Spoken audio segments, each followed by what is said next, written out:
In this section of our tutorial, we're just going to cover some basic tips that are going to help you in everyday life within Ableton Live. The first one I want to talk about is renaming. And we can rename basically anything that's a clip, a track, actually a scene launch can be renamed.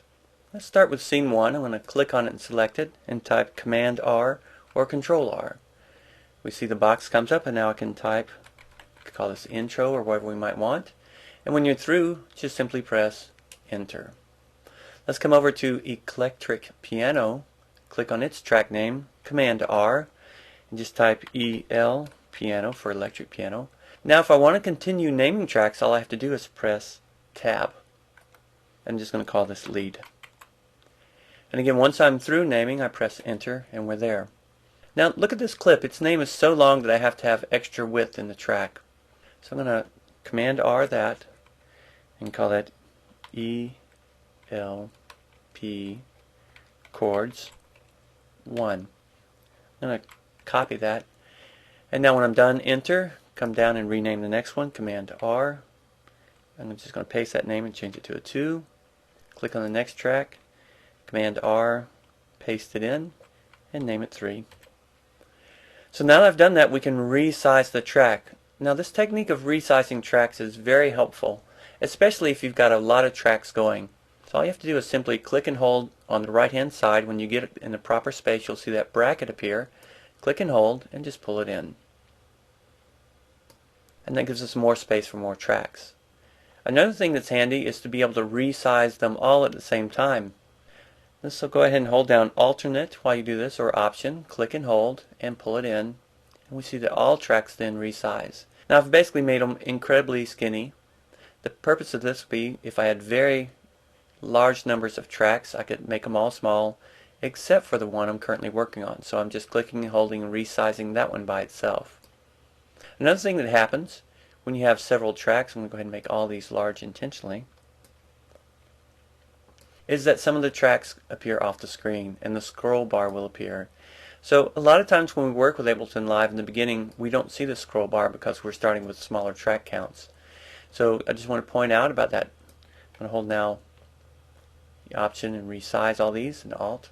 Also on the right we have the scroll bar here to get us through the different scenes.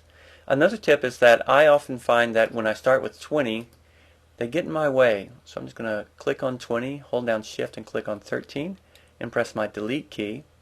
I'm basically going to get rid of everything up to 7 for starters and delete. So now my scroll bar is gone. My main clips are always up here. I'll go ahead and resize these out one more notch. And that makes it much easier to work in.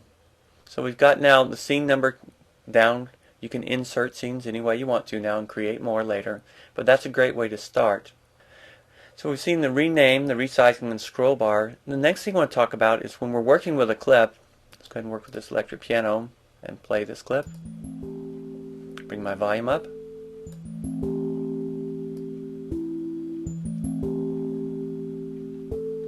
Now, I like that clip, but I want to add an echo device to it, so I'm going to open up my devices here, go to Audio Effects, and bring in the filter delay. So I'm just going to click and hold and drag it down here, and it's in place, and I'm going to listen.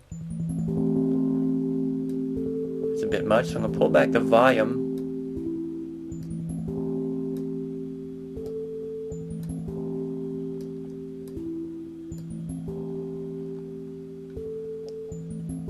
Increase the feedback a little bit on these. And so the point is, now that I've adjusted this the way that I like it, I can actually save this clip again. So I'm going back to my clip browser, double click to reset. I'm just going to drag this clip by click and holding and pulling it on top of clips and letting go. Now it's saved it in there with a new name ready to be typed in, so I'll call this ELP chords 1 V2 for version 2 and hit enter. Now the great thing about this is once you've done this with a clip, if you pull it back out onto a track, making a new track with that now, it comes in with the exact same settings, all the presets and the filter delay and the settings on the filter delay. Those are all stored with that clip.